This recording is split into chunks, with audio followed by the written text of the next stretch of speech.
आप देख रहे हैं हमारा YouTube चैनल दी सच्चा भारत और आज के इस बुलेटिन में आपका स्वागत है।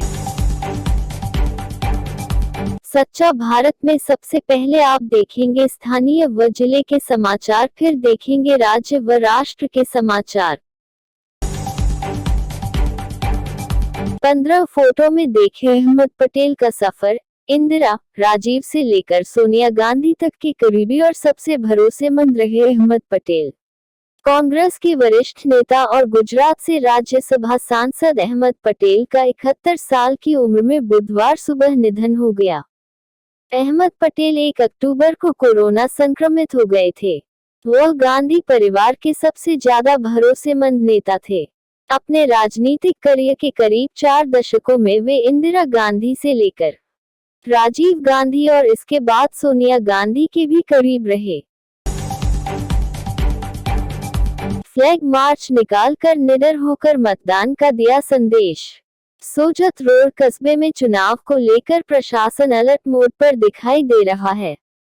अतिरिक्त पुलिस अधीक्षक डॉक्टर तेजपाल सिंह, पुलिस उप अधीक्षक डॉक्टर हेमंत कुमार के नेतृत्व में सोजत थानाधिकारी रामेश्वर भाटी, सोजत रोड थाना अधिकारी सीमा जाखड़, मनोज सामरिया, खिवाड़ा थाना अधिकारी व आरएसी का जाप्ता व सशस्त्र क्यूआरटी के जाप्ते के साथ सोजत रोड कस्बे में फ्लैग मार्च निकालकर निडर होकर मतदान करें, किसी को डरने की जरूरत नहीं है का संदेश दिया। नगर परिषद बोर्ड का हुआ 1 साल पूरा। विकास कार्य को लेकर सभापति ने पत्रकारों से ली प्रेस वार्ता।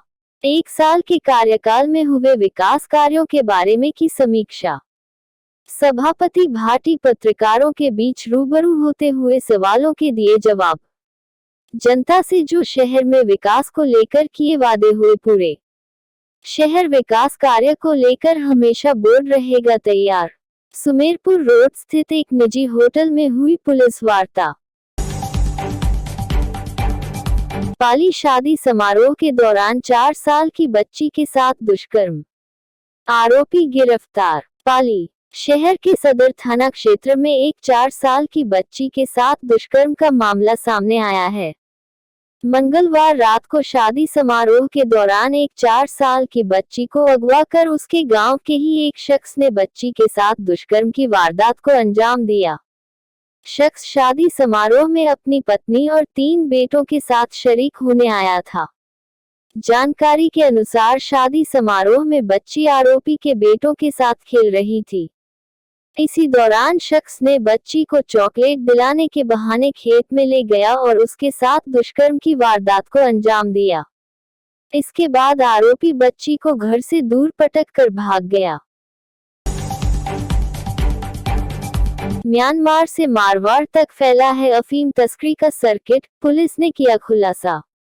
जोधपुर अंतर्राज्यीय अफीम की तस्करी तो लगातार होती रही है, लेकिन जोधपुर पुलिस ने अफीम तस्करों के अंतर्राष्ट्रीय कनेक्शन व रूट का पता लगाया है, जिसके रास्ते तस्कर म्यांमार से मारवाड़ तक अफीम ला रहे हैं। गत दिनों अफीम तस्करी में तस्करों के आपसी विवाद के चलते हुए डबल मर्डर प्रकरण में पुलिस ने जब एक के बाद एक तस्कर को धरना शुरू किया तो सामने आया कि जिस अफीम की खेप को लेकर उपजे विवाद से मर्डर हुए, वह म्यांमार से मणिपुर व मणिपुर से गुवाहाटी होते हुए जोधपुर तक पहुंची थी, जिसे पूरे मारवाड़ में खपाया जाना था। यह क्रम तस्करों का लंबे समय से जारी है। भारत में कोरोना के मामले 92,66,705। भारत में कोरोना के एक्टिव केस 4,52,344। भारत में कोरोना से ठीक हुए 86,79,138। भारत में कोरोना से मौतें 1,35,223। प्रदेश में गुरुवार को कोरोना संक्रमण के 3,180 नए मामले देखने को मिले हैं, जिसके बाद प्रदेश में कुल संक्रमित मरीजों का आंकड़ा बढ़कर 2,56,947 पर पहुंच गया है। वहीं बीते 24 घंटों में 19 मरीजों की मौत दर्ज की गई है और अब तक प्रदेश में 2,237 मरीज इस बीमारी से दम तोड़ चुके हैं। गुरुवार को सबसे अधिक मामले जयपुर, जोधपुर, अजमेर, भीलवाड़ा, बीकानेर, कोटा और उदयपुर से देखने को मिले हैं।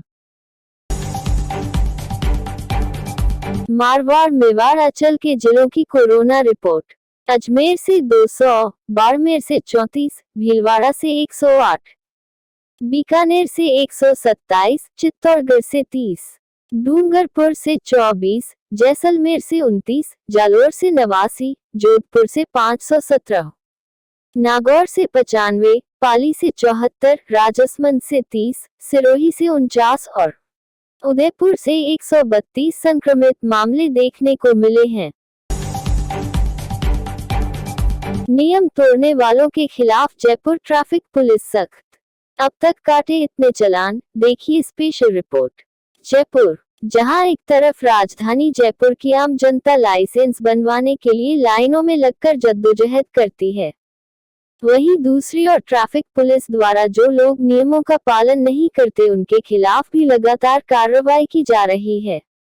क्योंकि ट्रैफिक नियमों की अनदेखी करने वालों के खिलाफ पुलिस प्रशासन और परिवहन विभाग लगातार कार्रवाई को अमल में ला रहा है।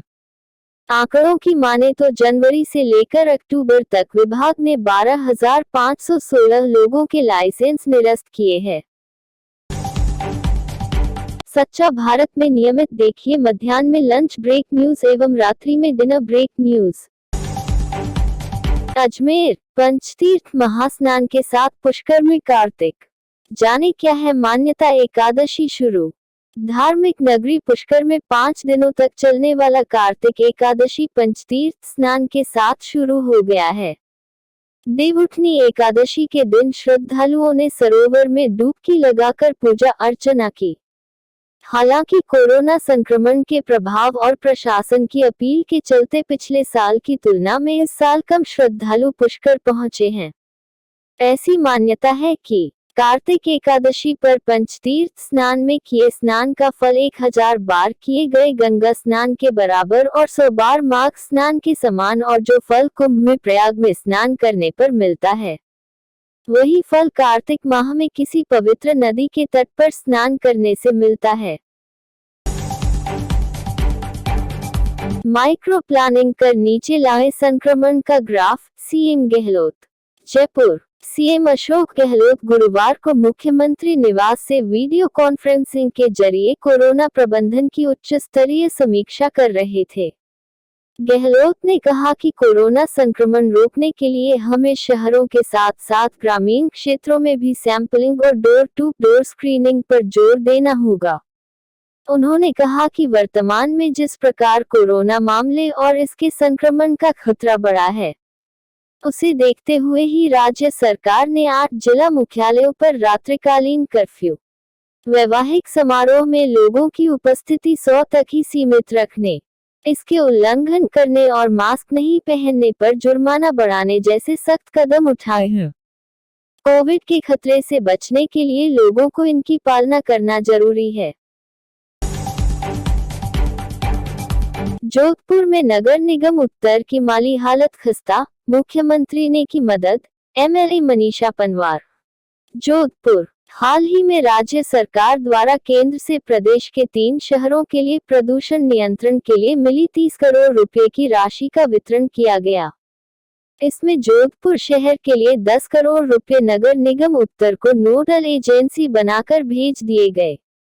इसको लेकर भारतीय जनता पार्टी की नेता और नगर निगम दक्षिण की महापौर वनिता सेठ ने मुख्यमंत्री अशोक गहलोत पर सौतेला व्यवहार करने का आरोप लगाया है।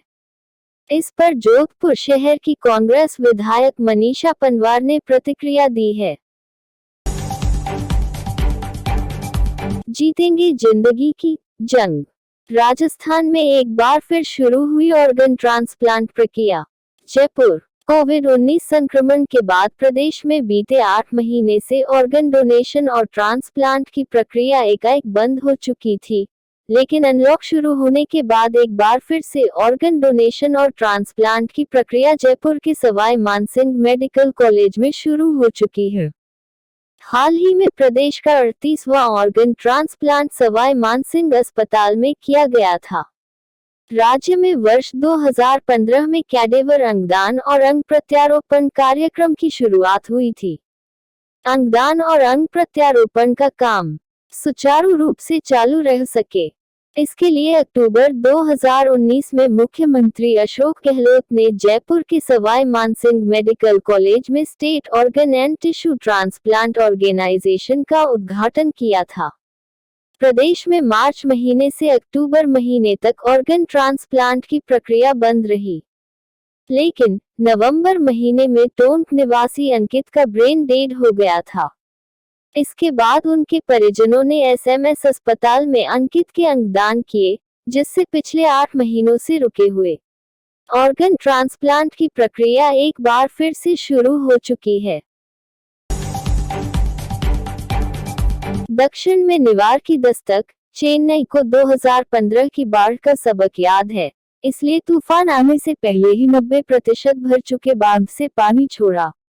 तूफान निवार आज देर शाम को तमिलनाडु और पुडुचेरी के तट से टकराने का अनुमान था, लेकिन मौसम विभाग के लेटेस्ट बुलेटिन के मुताबिक तूफान मिडनाइट और 26 नवंबर की सुबह के दौरान कराईकल, महाबलीपुरम और पुडुचेरी के पास टकराएगा। यहां से गुजरते वक्त 1,20,130 किलोमीटर प्रति घंटे से लेकर 145 किलोमीटर प्रति घंटे की रफ्तार से हवाएं चल सकती हैं। चेम्बरम्बाकम डैम के गेट खोले। निचले इलाकों में अलर्ट। चेन्नई को 2015 की बाढ़ का सबक याद है, इसलिए 90% भर चुके चेम्बरम्बाकम डैम के गेट खोल दिए गए हैं। अधिकारियों का कहना है कि पहले फेज में डैम से 1000 क्यूसेक पानी छोड़ा जाएगा। बांध का पानी अड्यार नदी में जाएगा। संवैधानिक सुरक्षा कवच को मजबूती दे सकता है केवाईसी, पीएम। नई दिल्ली। प्रधानमंत्री नरेंद्र मोदी ने 80वें अखिल भारतीय पीठासीन अधिकारी सम्मेलन के समापन सत्र को संबोधित किया। इस दौरान पीएम ने संविधान दिवस पर भी संबोधित किया। उन्होंने कहा कि केवाईसी हमारे संवैधानिक सुरक्षा कवच को भी मजबूत कर सकता है। 26/11 हमले पर बात करते हुए पीएम ने कहा कि आज की तारीख देश पर सबसे बड़े आतंकी हमले के साथ जुड़ी हुई है। 2008 में पाकिस्तान से आए आतंकियों ने मुंबई पर धावा बोल दिया था। इस हमले में अनेक लोगों की मृत्यु हुई थी, अनेक देशों के लोग मारे गए थे। और ऐसे ही नए अपडेट पाने के लिए द सच्चा भारत चैनल को सब्सक्राइब कीजिए। धन्यवाद।